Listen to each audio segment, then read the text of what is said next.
안녕하세요. 약국을 운영하고 있는 30대 여자입니다. 딱 봐도 나를 이용하려는 게 눈에 보이는 사람을 마주한 적 있으신가요?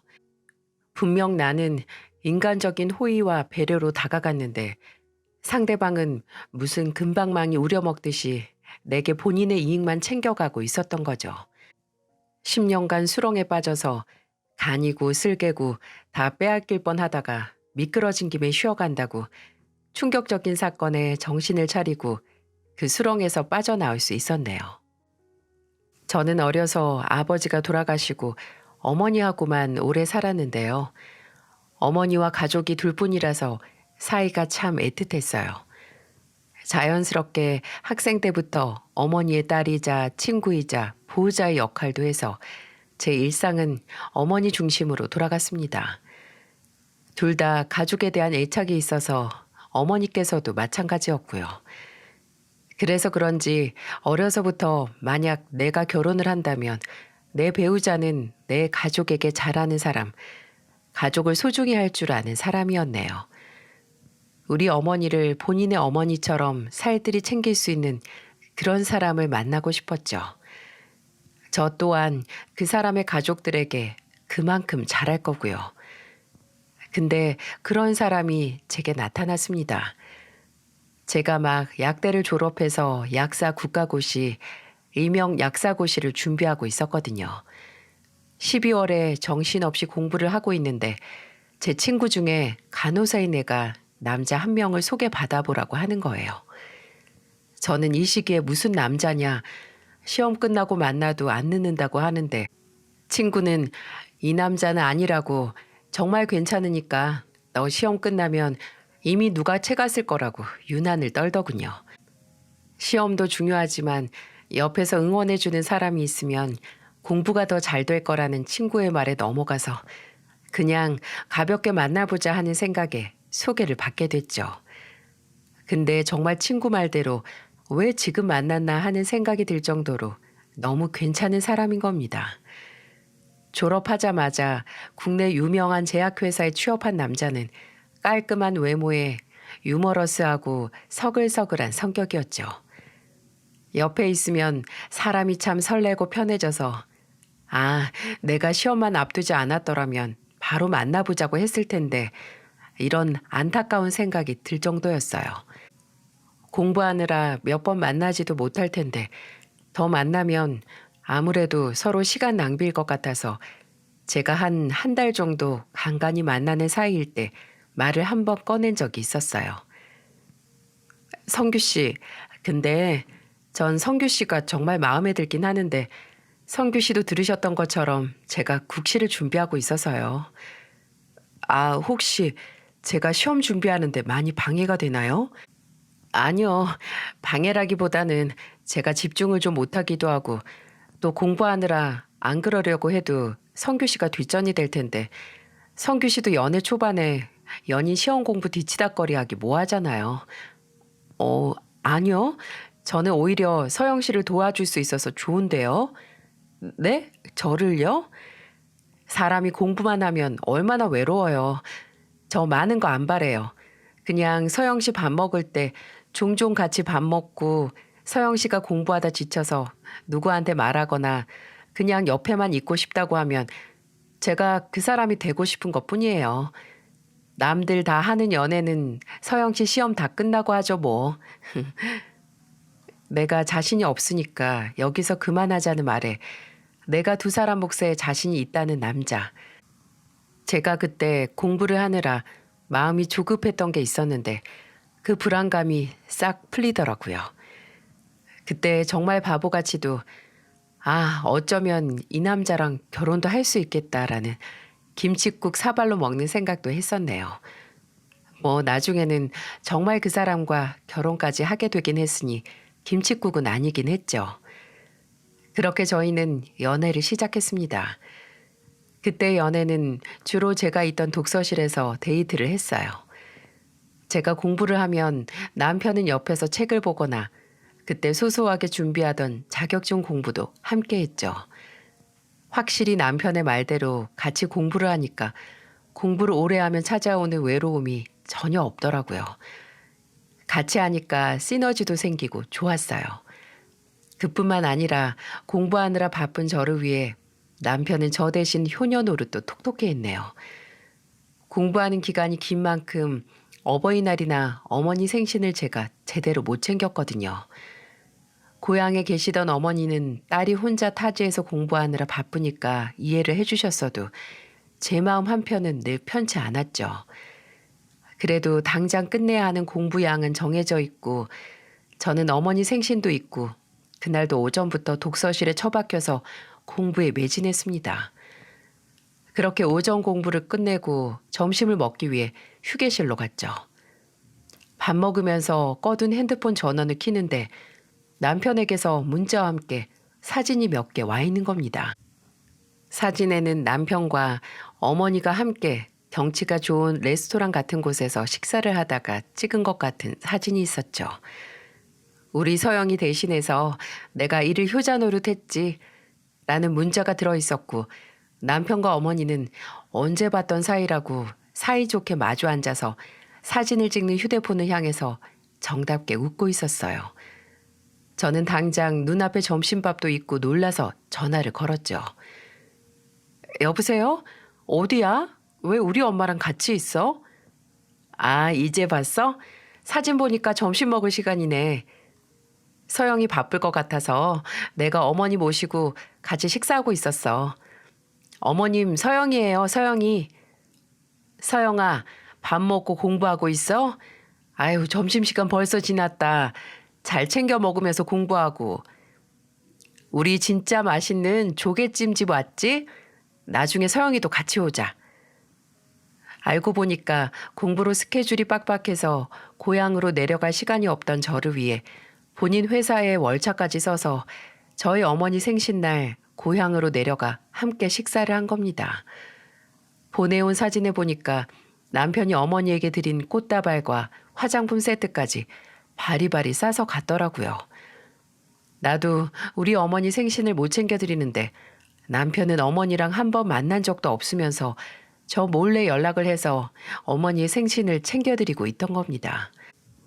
이후에도 저 모르게 고향으로 내려가서 어머니 얼굴 한 번 보고 저희 어머니가 무화과를 좋아하시는데 무화과 제일 맛있을 때 딱 맞춰서 한 박스씩 보내곤 했어요.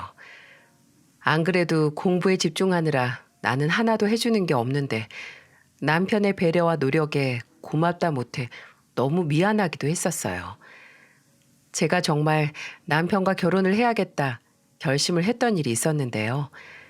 하루는 공부하는 저를 위해 먼저 시간을 내달라고 안 하던 사람이 먼저 날짜를 딱 잡더니 만나자고 하는 겁니다. 그날은 공부도 오전만 하든 오후만 하든지 하고 시간을 내달라고 하길래 그때가 거의 2달 정도 제대로 못 만났을 때라서 알겠다고 했죠. 만나서 어디 갈 거다 말도 안 해주고 가보면 알 거라고 가는 길 보면 알 거라고만 하고 저를 차에 태우고 가는데 의아했어요. 근데 정말 남편의 말처럼 차를 타고 가면 갈수록 어디로 가는지 가늠이 되더라고요. 바로 저희 아버지께 가는 길이었어요. 남편은 절 데리고 아버지가 계시는 납골당에 가고 있었어요. 가만히 생각해 보니 그 달이 저희 아버지 기일이 있는 달이더라고요. 저는 그냥 어머니 모시고 조용히 갔다 오려고 했는데 남편이 선수쳐서 절 데리고 먼저 나서서 온 거죠. 남편은 납골당에 조용히 안치되어 있는 아버지 자리 앞에서 맨바닥에 냅다 절을 하더군요. 남편은 푸근하게 웃고 있는 아버지 사진 앞에서 제 손을 꼭 잡아주었어요. 그때 저는 이 남자와의 결혼에 일말의 의심도 하지 않게 됐죠. 그뿐만 아니라 이 사람이 내 가족에게 하는 만큼 나도 이 사람의 가족에게 내 가족이란 생각으로 최선을 다해야겠다라는 생각을 했네요. 사실 결혼 전부터 저도 남편이 저희 어머니에게 잘하는 만큼 시댁에도 먼저 찾아뵙고 잘하고 싶었거든요. 근데 저희 둘 사이의 결혼 이야기가 구체화되고 나서도 남편이 딱히 시댁 식구들에게 저를 소개 안 시켜줬어요. 설마 아직 시험을 앞둔 백수라서 소개시키기가 좀 그런가 했는데 남편은 그냥 공부에만 집중할 때라고 결혼하고 나면 그때부터 잘해도 늦지 않다고 했네요. 다행히 저는 남편의 응원과 도움으로 약사고시에 합격했고 그 다음 해에 남편과 약속한 대로 결혼을 했습니다. 이제야 남편만큼 나도 남편의 가족을 챙길 수 있겠구나. 내가 받은 만큼 베풀어야지 하고 기대를 했죠. 그런데 남편이 결혼 전 먼저 제게 본인의 가족을 소개시키지 않은 이유가 있더라고요. 시아버지는 사실 결혼 전부터 남편에게 말을 들어서 알고 있었습니다. 일을 쉰 지 거의 15년은 더 됐고 아침에 눈 뜨자마자 물보다 술을 먼저 마시는 술꾼이라고요. 확실히 제가 처음 남편의 본가에 인사드리러 간 날 시아버지는 이미 얼큰하게 취해 계시긴 했어요. 시아버지께서 한 50대 때 하셨던 사업이 망한 이후로는 단 한 번도 일을 하신 적이 없다고 하네요. 좋게 말하면 배짱이 인생, 나쁘게 말하면 책임감 없는 한량 인생이었죠. 심할 때는 술 먹고 시비가 생겨서 경찰서도 왔다 갔다 했다고 그 동네에서 유명하다고 하더라고요. 이래서 남편이 먼저 소개시켜주는 걸 꺼려했구나 싶었죠. 시누이와 남편이 시아버지 시비 합의금도 한 번씩 물어줬었다고 하는데 심각하구나 싶었어요. 근데 저는 시아버지께서 오랫동안 일을 안 하셨다고 하길래 그럼 어머니께서 가장 역할을 하신 건가 했거든요. 근데 어머니께서도 따로 고정적인 일을 안 하신다고 하시더라고요. 딱히 시부모님께서 일을 안 하고 사셔도 모아둔 재산이 있거나 한다는 얘기를 남편에게 들은 적이 없어서 넌지시 물어본 적이 있고요. 아버님, 어머님이 일을 안 하시면 시댁 생활비는 어떻게 해? 종종 어머니께서 아는 이모님들이랑 같이 단기로 식당이나 청소일도 하시는데 평소에는 나랑 동생이랑 드린 용돈으로 생활하시지. 당장 남의 집 얘기라면 그런가 보다 하고 넘어가는데 이제는 제 가족의 얘기니까 기분이 이상하더군요. 그럼 이제부터 남편과 저 둘이서 상의를 해서 용돈을 드려야겠구나. 남편이 몇 년 동안 혼자 드린 용돈이면 그렇게 많지는 않겠지 했죠. 그래도 사람이 용돈만으로 살 수는 없잖아요. 살면서 쓰던 가전제품이 망가지거나 아프거나 하는 일이 발생하면 여윳돈이 필요할 때가 있는데 그건 어떻게 해결했나 또 의문이 생겼죠.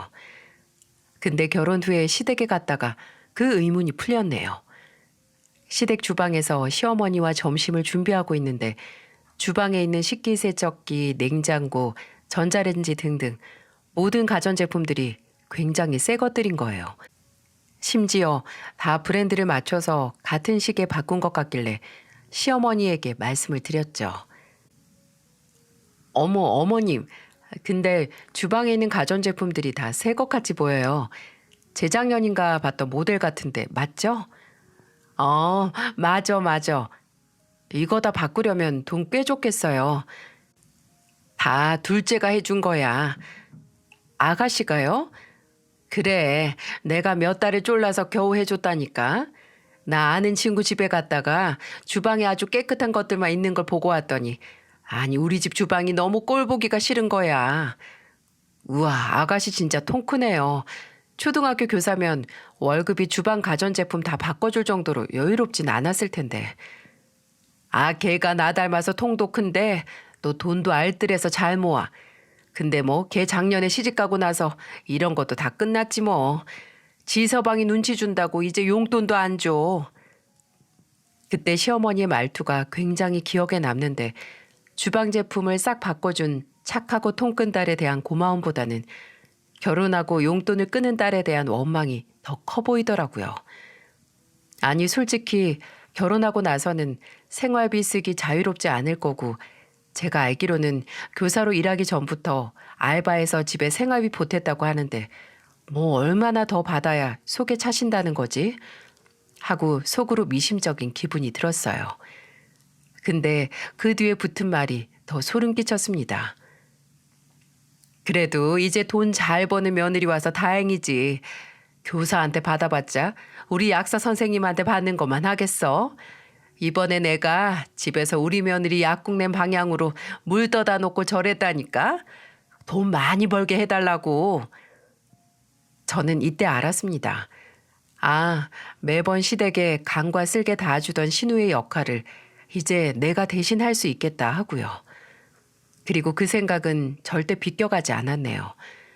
결혼을 하고 나서 얼마 지나지 않아 시어머니는 제게 뭐가 가지고 싶거나 바꾸고 싶은 게 생기면 문자를 하시기 시작했어요.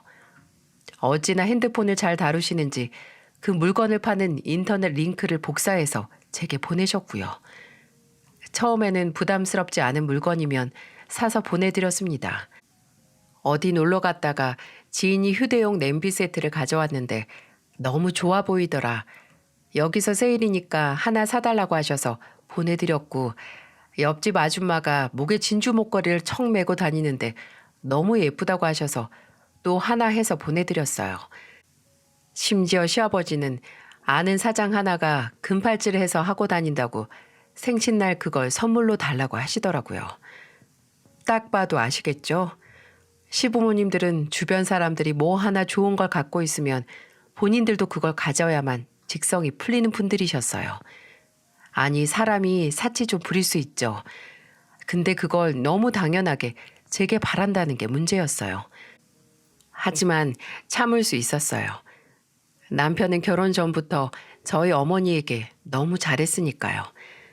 시부모님이 어떤 분들이든 제가 남편을 사랑하고 또 남편에게 받은 만큼 해주고 싶은 마음이 있었기에 참을 수 있었고요. 근데 금팔찌로 인해 좀 과하다 싶어서 남편에게 말을 했어요. 시부모님께서 요즘 사달라는 게 너무 많다고요. 그치, 우리 부모님이 좀 그래.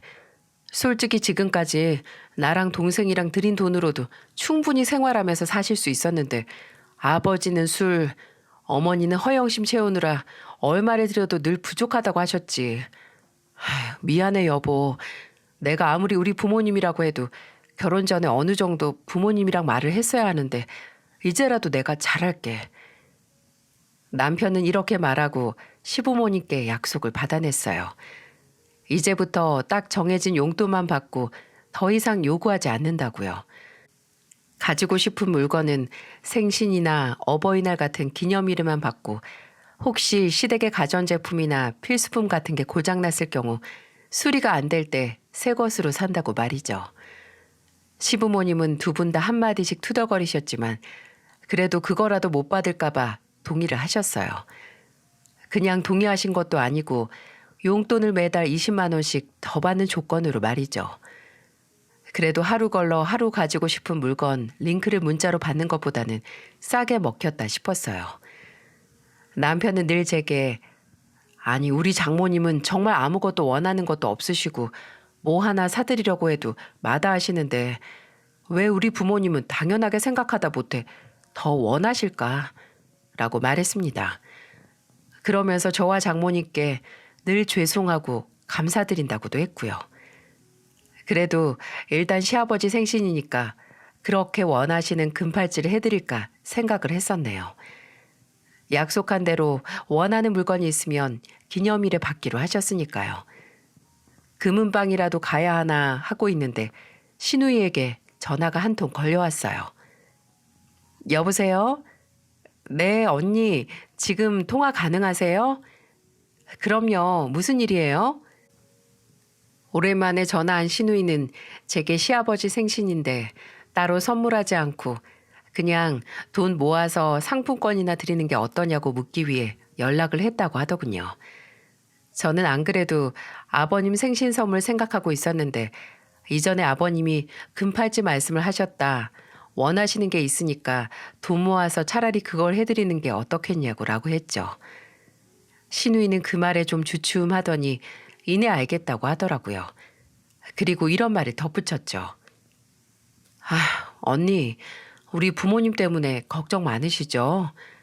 네? 아니, 갑자기 왜요? 언니한테 이것저것 해달라는 거 많잖아요.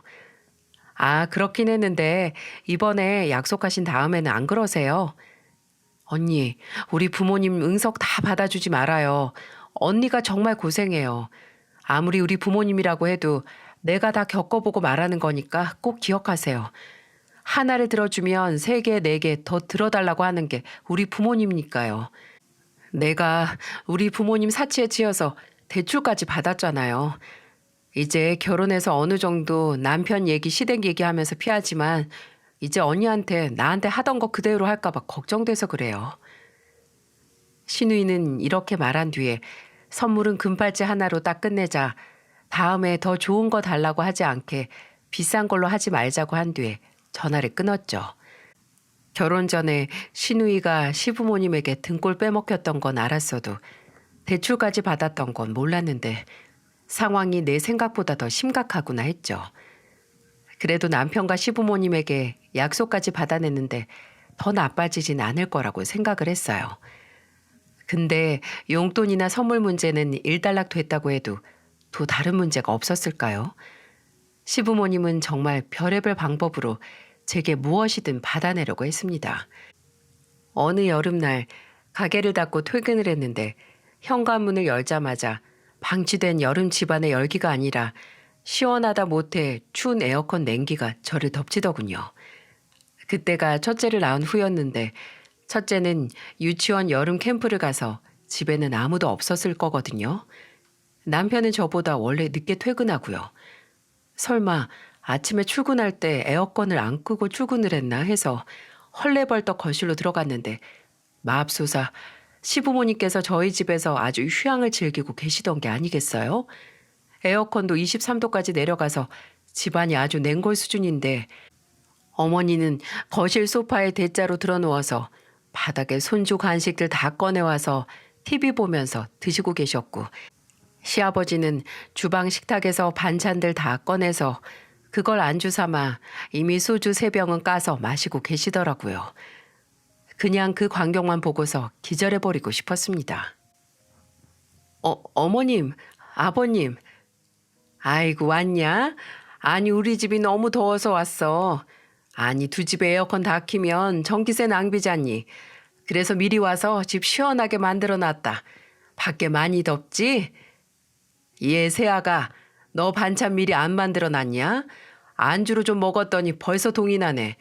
미리미리 좀 만들어놔라. 미리미리 좀. 팔에는 제가 몇 년 전 드린 금팔찌를 차고 안주가 없다고 투덜거리는 시아버지. 아무리 내가 며느리고 두 분이 내 시부모님이라고 해도 너무 화가 나더라고요. 에어컨 전기세를 아끼기 위해서 사람 없는 집에 들어와서 이 난리를 쳐놓다니.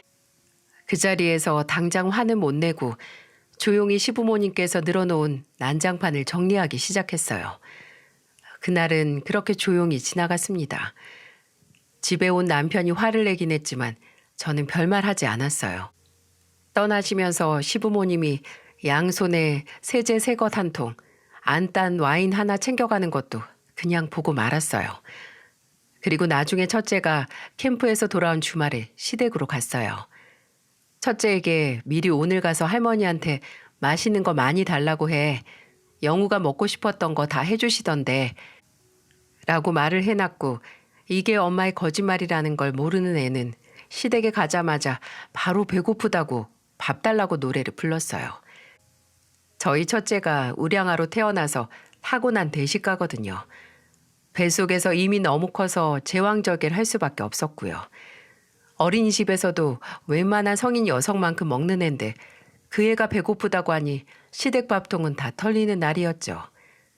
그리고 저는 오랜만에 시댁에서 시아버지랑 술 한잔 하고 싶다고 하고 시아버지가 아끼는 고량주 다 털어먹고 왔습니다.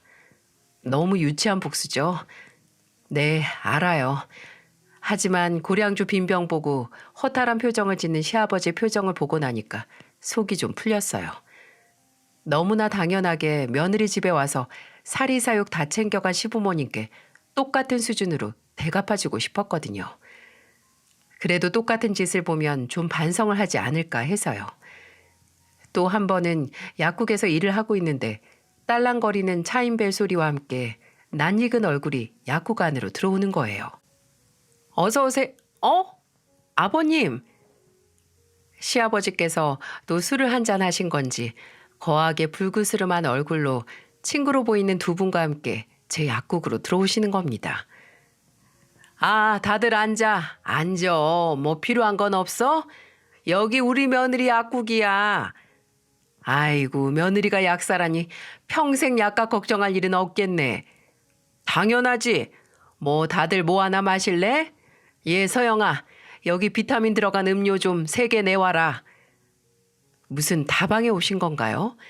며느리 약국에 술에 취해 들어온 걸로 모자라서 뭐 하나 공짜로 먹게 가져오라고 하시다니. 제가 아무것도 안 하고 가만히 있으니까 시아버지는 괴념치 않고 약국 옆에 쌓아둔 쌍화탕 박스를 하나 둘 옆구리에 끼더니 친구분들에게 나눠주는 겁니다. 자자, 받어. 그 쌍화탕이 아까웠던 게 아니었어요. 음료 한 박스, 원하신다면 얼마든지 드릴 수 있죠. 제 시아버지니까요. 근데 제가 일하는 곳에 술에 취한 채 와서 너무 당연하게 본인 물건인 양 으스대는 꼴에 너무 화가 났어요. 저는 참지 않고 시아버지에 가서 옆구리에 낀 쌍화탕을 뺏어서 바닥에 놨습니다. 그리고 아무렇지 않게 웃으면서 말했어요. 아버님, 지금 그 상태로 이거 들고 가면 다 깨먹어요. 술 취하셨잖아요. 택시 불러드릴 테니까 그냥 들어가세요. 이러다가 또 경찰서 가시겠네. 저는 예의 바르게 두 친구분께 인사를 드리고 택시를 불러서 취한 시아버지를 귀가시켰습니다. 그리고 남편에게 또 시아버지께서 예고도 없이 술 취해서 내 약국에 오면 정말 매달 드리는 용돈을 끊겠다고 했어요. 남편도 화가 난 저를 이해했고 시아버지께 한마디 했나 보더라고요. 그 후로는 술 취한 시아버지가 제 약국으로 오는 일은 없었습니다. 용돈 끊긴다는데 당황하셨겠죠. 그렇다고 두 분 다 크게 반성을 하시지도 또 바뀌지도 않으셨지만 그나마 내 남편의 부모님이니까 내 부모님이기도 하다는 생각으로 버텼습니다. 남편은 결혼 생활 동안 변함없이 잘했으니까요. 저희 어머니에게도 또 저와 애들에게도 말입니다. 아마 그게 제가 결혼 생활 동안 비상식적이고 뭐든 얻어내려고 눈에 불을 켜고 있는 시부모님을 버틸 수 있는 힘이었어요. 근데 그 힘이 뿌리째 뽑히는 사건이 터지고 말았어요. 제가 둘째를 낳고 5년 정도 지나고 저와 남편이 결혼하고 이제 막 10년이 지나갈 때쯤 저는 남편에게서 수상한 냄새를 맡고 말았습니다. 평생 맡지 않았으면 했을 뻔한 그 냄새를 말이죠. 시작은 그리 거창하지 않았어요. 그냥 남편의 평소 생활 패턴이 조금씩 엇나가기 시작하더라고요. 야근이 잦기는 했어도 외박이랑 출장이 1년에 몇 번 있을까 말까 한 사람인데 신약 세미나라고 지방 출장이 늘어나는 거예요. 처음에는 아 힘들겠다 고생하네 집에 오면 뭐라도 든든히 해서 먹여야지 이런 생각뿐이었는데 어느 순간부터는 정말 출장 가는 게 맞을까 하는 의문이 생기더군요. 그래도 뭐 저의 실체 없는 초기 객관이 했었어요. 근데 하루는 또 남편이 출장이라고 지방에 간 날이 있었습니다. 애들 재우고 노트북 하려고 소파에 갔는데 남편이 본인 노트북을 안 가져가고 제 노트북을 가져갔더라고요. 둘 다 같은 모델을 썼거든요. 그랬나 보다 하고 남편 노트북 켜서 제 할 일을 하고 있는데 노트북 사진첩, 그러니까 핸드폰과 노트북이 같은 브랜드끼리는 사진첩을 연결시킬 수 있거든요. 특정 동교화를 하면 연결시킨 휴대폰으로 찍은 사진을 실시간으로 연결시켜둔 노트북으로 볼 수 있는 거죠. 그때 전 다음날 둘째 어린이집에서 무슨 미술 시간에 가족 사진을 쓴다고 보내달라고 해서 그 사진을 찾고 있었거든요. 제 노트북에도 있었지만 남편의 노트북에도 있었으니까요. 근데 아직도 그때의 충격이 어제처럼 생생하네요. 남편 노트북 사진첩에 실시간으로 사진이 쌓이고 쌓이는데 그게 남편이 어떤 여자와 함께 침대에 누워있는 충격적인 사진이었던 겁니다. 다정스럽게 붙어있는 게 출장 갔다고 간 사람이 찍을 사진은 절대로 아니었죠. 내 남편이 다른 여자 바람 피우고 있는 사진을 실시간으로 보려니 눈앞이 노랗게 질리더라고요. 둘째를 자연분만으로 낳을 때도 이렇게 머리가 아찔하진 않았었는데 나는 이 사람을 사랑해서, 이 사람을 위해서, 이 사람의 치부도 모두 다 안고 살았는데 남편은 그저 나라는 존재는 완전히 머릿속에서 지워버리고 다른 여자랑 저렇게 놀고 있었던 겁니다. 정신 차리고 남편의 노트북 속 사진을 다 확인하는데 오래된 사이처럼 보이더군요. 같이 골프 치러 가고 맛집 가고 숙박업소에서 더러운 꼴 다 하면서 사진 찍은 게 거의 1년치는 되어 보였습니다. 매번 출장이다 야근이다. 아니 이 집에 나와 함께 있던 시간을 빼고서는 다 이 여자와 함께 보낸 수준이었어요.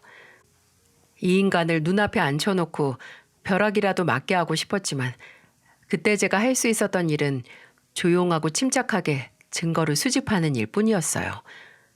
아무리 좋은 날이 있었어도 나와 우리 아이들은 본인의 욕망 때문에 본인 인생에서 지워버렸다는 게 도저히 용납이 안 됐어요.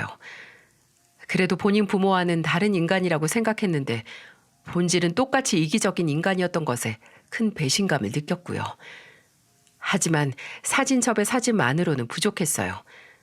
당장 제가 이 인간을 쫓아다니면서 바람 증거를 모을 수 없으니 사람을 구해서 남편의 뒤를 밟게 했어요.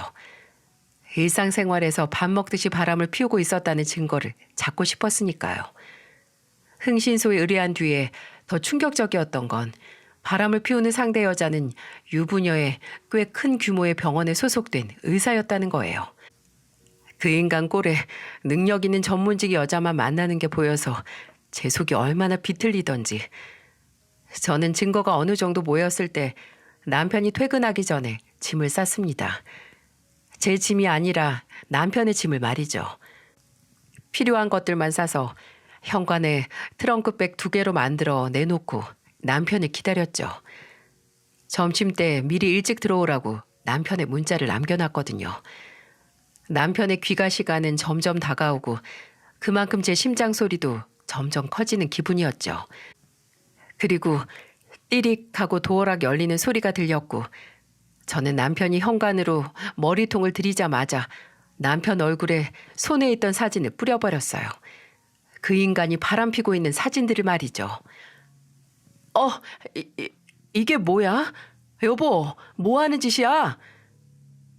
영문을 모르는 남편이 저를 보고 물어도 저는 입을 열지 않았어요. 남편은 입을 다물고 있는 저를 보더니 바닥으로 떨어진 사진들을 확인하기 시작했고요. 바로 얼굴이 사색이 되더니 연신 마른 손으로 얼굴을 닦고 냅다 제 앞에 무릎을 꿇었습니다.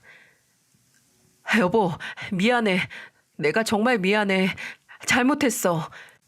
오, 상황 파악이 빠르네. 바로 무릎도 꿇고. 정말 미안해, 여보. 일단 내 얘기를 들어봐. 내가 정말... 아니, 안 궁금해. 말하지 마. 그 여자가 당신 머리에 총 들이밀고 만나자고 한 거 아닐 거 아니야? 됐으니까 나가. 이혼할 때까지 당신 부모님 집에 가든 그 여자 집에 가든 해. 그 여자 유부녀랬지? 이 김에 셋이 한번 살아보든가.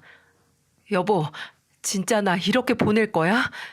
안 보내면 뭐 계속 끼고 살아?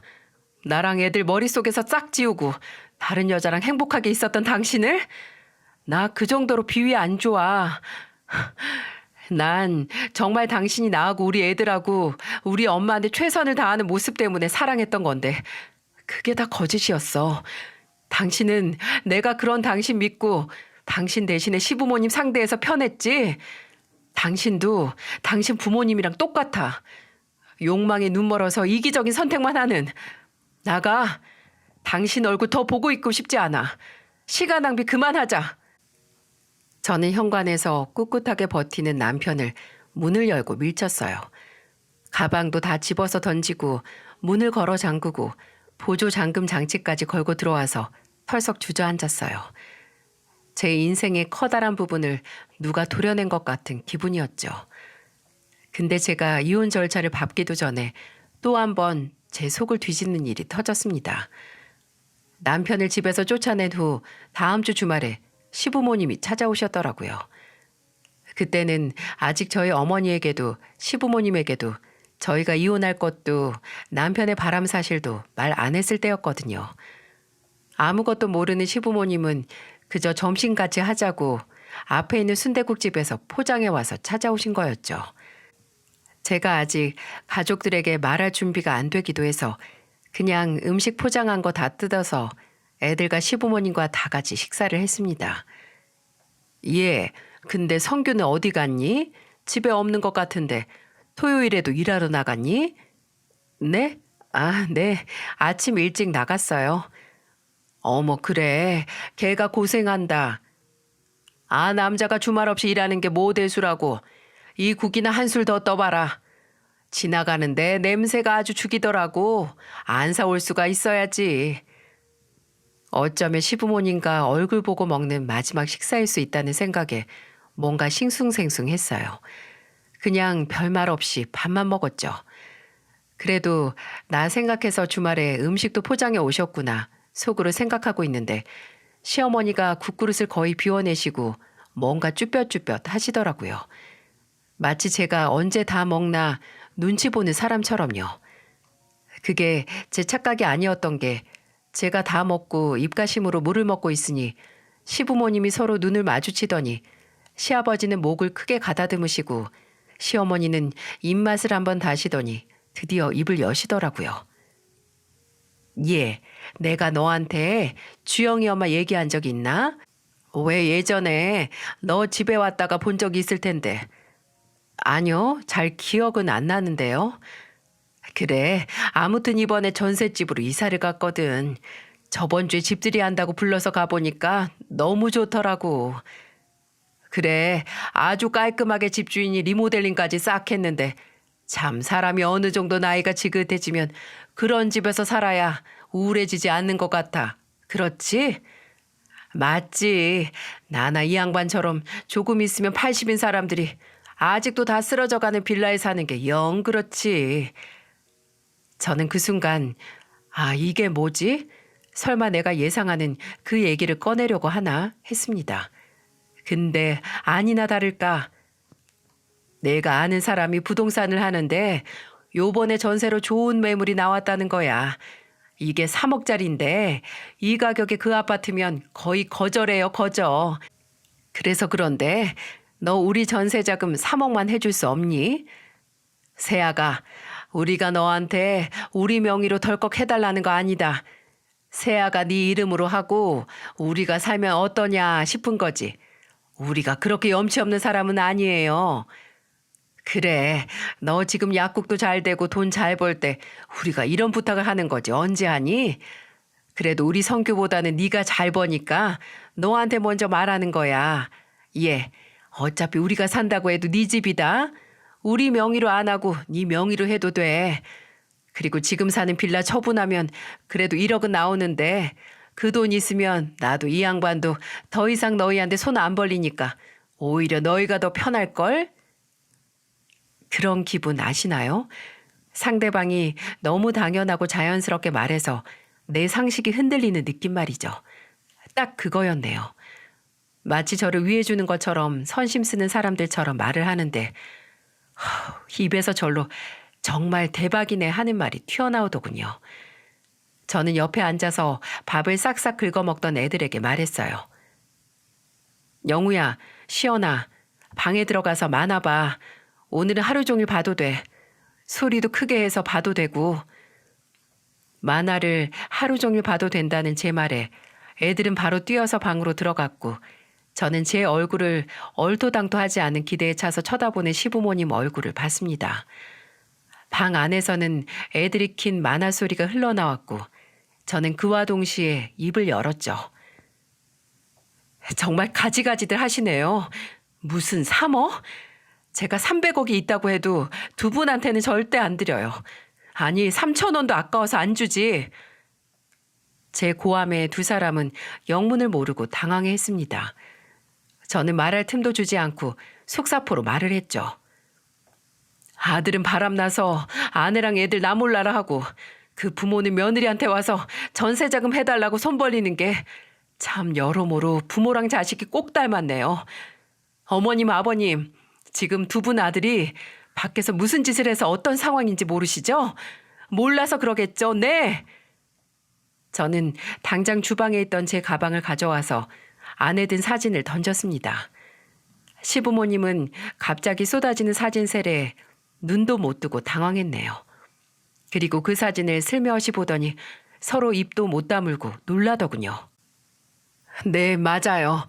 두 분 아들 지금 바람나서 저한테 이혼하자는 말 듣고 이 집에서도 쫓겨났어요. 이 여자 유부녀에 이 인간보다 5살은 많대요. 아, 의사라니까 이제 그쪽 가서 빌부터 보시죠. 돈 잘 버는 며느리 좋아하시잖아요. 그 사모 지금 아들이 만나는 여자한테 해달라고 하시라고요. 아니 이게 다 뭐야? 서영아 일단 앉아라. 앉아서 얘기해. 아이고 너 정말 이혼할 거니? 시부모님은 제게 아들을 잘못 키웠다 미안하다. 하지만 이혼은 다시 생각하라라고 하며 안절부절 못하셨어요. 저는 다 필요 없으니 어차피 우리는 이미 남남이다. 그만 나가달라고 했습니다.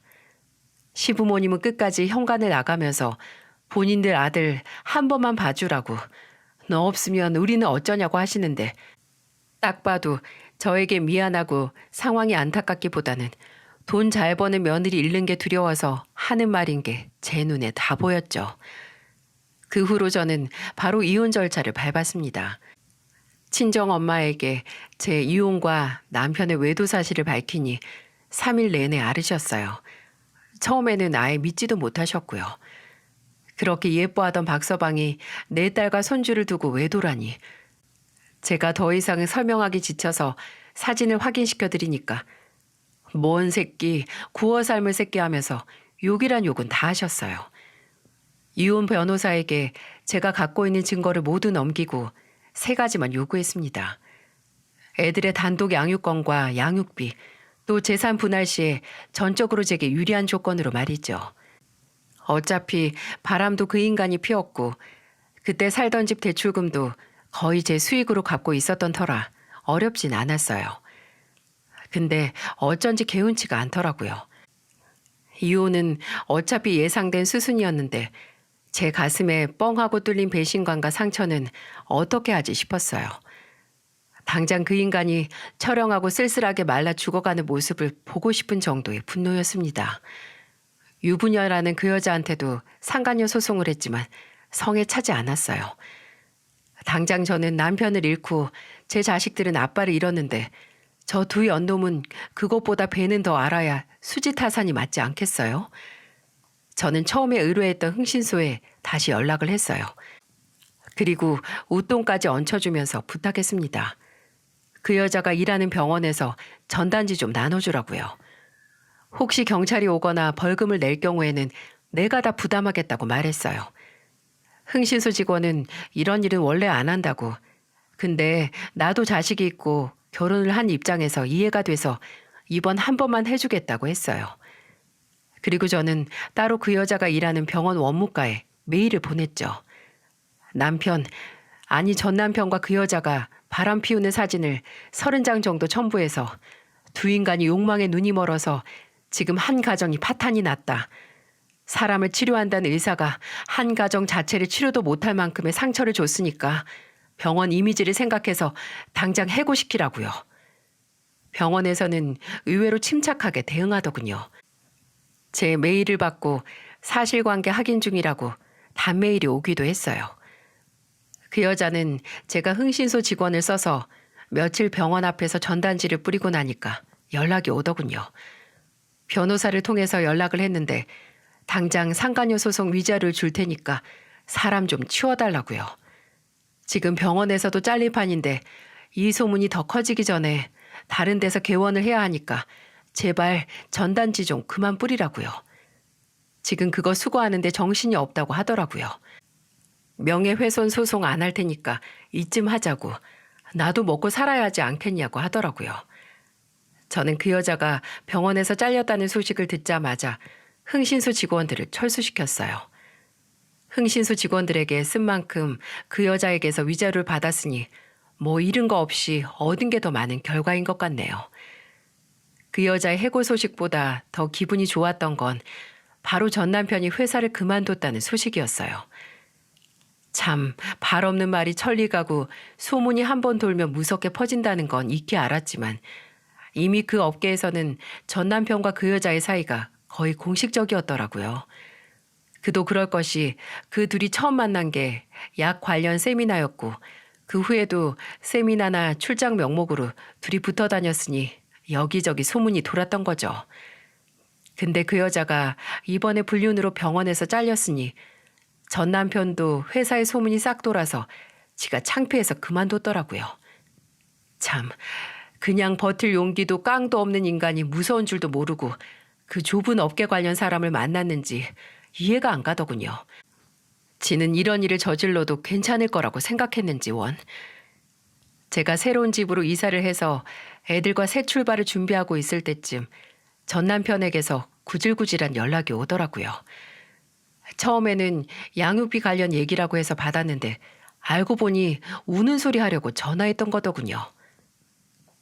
여보, 아니 서영아, 나 지금 원룸에서 혼자 살아. 그 의사가 병원 옮길 때 너 안 데려갔니? 아니, 그 사람은 나 말고 남편 선택했어. 그 사람 남편은 그 사람 한 번은 봐주겠대. 그래서 너도 봐달라고? 나는 누가 버린 거 주워서 절대 안 써. 그냥 쓰레기통에 버리지. 서영아, 제발. 나 안 불쌍하니? 직업도 잃고 가족도 잃었는데? 뭐가 불쌍해? 다 자승자박이지. 야, 말이 나와서 말인데 그 여자 남편은 그 여자가 그래도 의사니까 주워 사는지 모르겠는데 당신은 일도 없는 백수인데 내가 뭐가 아쉬워서 봐줘? 어차피 내가 걷어먹어야 할 판인데 불륜남이라고 남들이 손가락질해도 일 그만두지 말지 그랬어. 누가 알아? 내가 다시 데리고 살았을지. 더 이상 이런 일로 연락하지 마. 통화 시간 아깝다. 그렇게 끊은 후에도 종종 연락이 와서 애들이 보고 싶다, 애들 보여달라라고 징징거렸습니다. 분명 연애에서 한창 좋을 때는 누구보다 멋있는 사람이라고 생각을 했는데 다 허상이고 착각이었어요. 저는 지금 새로운 곳에서 아이들과 함께 살고 있습니다. 제가 일하는 약국 근처로 이사를 해서 몸은 편해졌어요. 애들이 나중에 커서 아빠 만난다고 하면 어쩔 수 없지만 지금은 제가 자발적으로 애들 그 인간에게 보여줄 일 없을 것 같네요. 제 등골을 빼먹으려고 했던 시부모님과 내 뒤에서 다른 여자 만나던 남편. 분명 저는 저와 제 가족에게 잘하는 남편에게 감동해서 저도 그 마음에 보답을 했던 건데 결과는 기생충 같은 시부모님과 남편의 배신뿐이었네요. 정말 세상에 믿을 사람은 별로 없는 것 같습니다. 가족으로 엮인 관계라 할지라도요. 그래도 한 번 되었다고 세상은 불신뿐이라고 희망은 없다고 자포자기하면 앞으로 남은 제 인생이 너무 피폐해지겠죠. 그저 꿋꿋이 지금 내 곁을 지켜주는 진정한 가족에게 집중을 하고 혹시라도 내 뒤통수를 치고 뭐라도 등쳐먹을 것 같은 인간들을 구별하기 위한 사람 보는 눈을 마음의 상처를 내가면서 굳은 살처럼 익히는 수밖에 없겠죠. 몇십 년, 몇천, 아니 몇억 시간을 살아도 인생이 어려운 이유는 아마 언제나 이런 당장 분별할 수 없는 예외적인 사건이 터지기 때문인 것 같습니다. 부디 앞으로 제 앞에 이런 충격적인 사건이 이번이 마지막이길 바랍니다. 제 이야기를 들어주신 여러분에게도 더 이상 인생의 굳은 살이 박힐 일이 없으셨으면 합니다. 함께 해주셔서 감사드려요.